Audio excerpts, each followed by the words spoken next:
Assalamualaikum warahmatullahi wabarakatuh. Baiklah, kami kelompok 8 akan mempresentasikan hasil diskusi kami, yaitu status gizi, yang beranggotakan Meriza Fatma, Nilisa Oktavianti, dan Novia Anas Putri. Status gizi. Status gizi merupakan suatu ukuran mengenai kondisi tubuh seseorang yang dapat dilihat dari makanan yang dikonsumsi dan penggunaan zat-zat gizi di dalam tubuh. Status gizi dibagi menjadi 3 kategori, yaitu status gizi kurang, gizi normal, dan gizi lebih. Gizi kurang atau yang lebih sering disebut undernutrition merupakan keadaan gizi seseorang di mana jumlah energi yang masuk lebih sedikit dari energi yang dikeluarkan. Selanjutnya, gizi normal. Suatu ukuran status gizi di mana terdapat keseimbangan antara jumlah energi yang masuk ke dalam tubuh dan energi yang dikeluarkan dari luar tubuh sesuai dengan kebutuhan individu. Selanjutnya itu gizi lebih. Merupakan keadaan gizi seseorang di mana jumlah energi yang masuk ke dalam tubuh lebih besar dari jumlah energi yang dikeluarkan. Hal ini terjadi karena jumlah energi yang masuk melebihi kecukupan energi yang dianjurkan untuk seseorang. Akhirnya kelebihan zat gizi disimpan dalam bentuk lemak yang dapat mengakibatkan seseorang menjadi gemuk. Status gizi anak.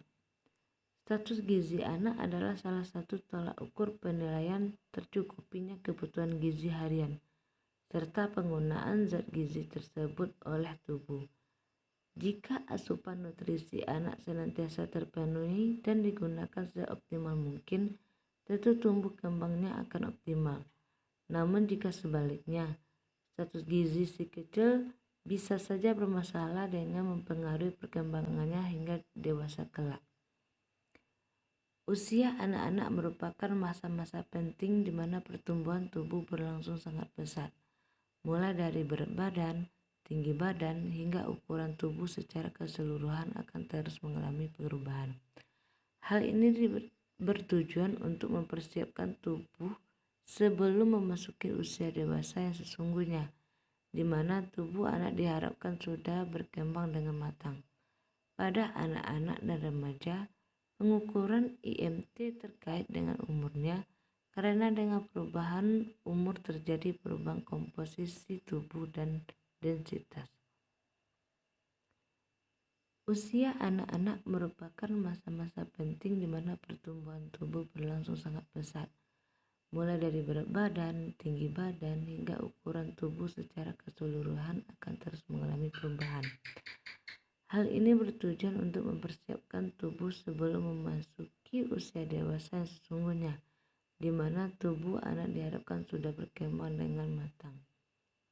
Pada anak-anak dan remaja, pengukuran IMT terkait dengan umurnya karena dengan perubahan umur terjadi perubahan komposisi tubuh dan densitas tubuh atau IMT-U.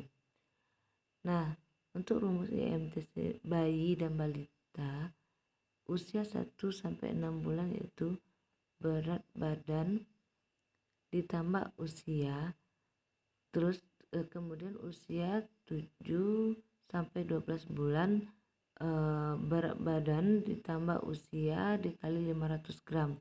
Nah, keterangan itu usia per 2 tambah 3.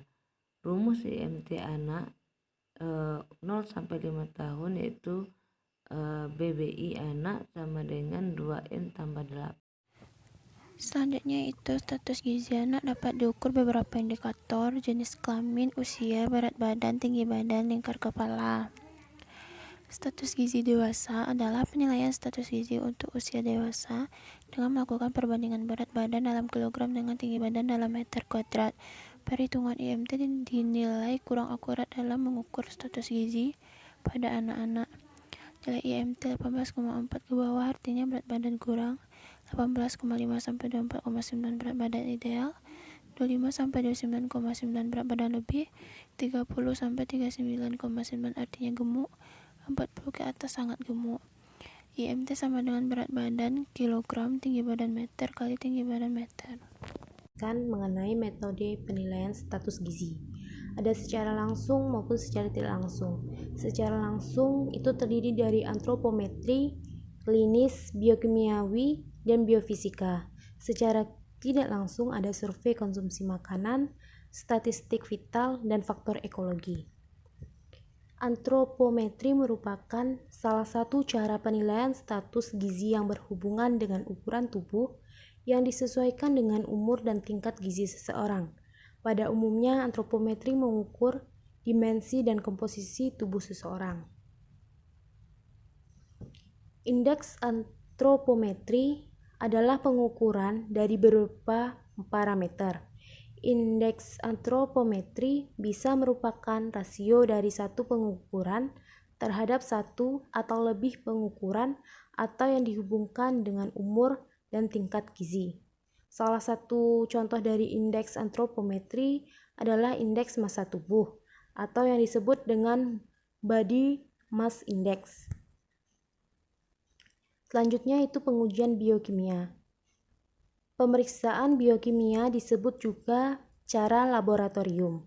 Pemeriksaan biokimia merupakan pemeriksaan yang digunakan untuk mendeteksi adanya defisiensi zat gizi pada kasus yang lebih parah lagi, di mana dilakukan pemeriksaan dalam suatu bahan biopsi sehingga dapat diketahui kadar zat gizi atau adanya simpanan di jaringan yang paling sensitif terhadap depresi, di mana uji ini disebut dengan uji biokimia statis, seperti darah, urin, tinja, dan juga beberapa jaringan tubuh seperti hati dan otot.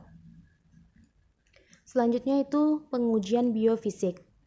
Pada metode untuk melihat kemampuan khusus jaringan dan melihat perubahan struktur dari jaringan.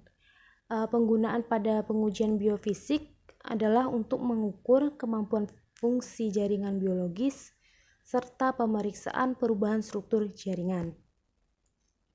Selanjutnya itu pengujian klinis. Pemeriksaan klinis merupakan cara penilaian status gizi berdasarkan perubahan yang terjadi yang berhubungan erat dengan kekurangan maupun kelebihan asupan zat gizi. Penggunaan metode ini umumnya untuk survei klinis secara cepat atau rapid clinical surveys.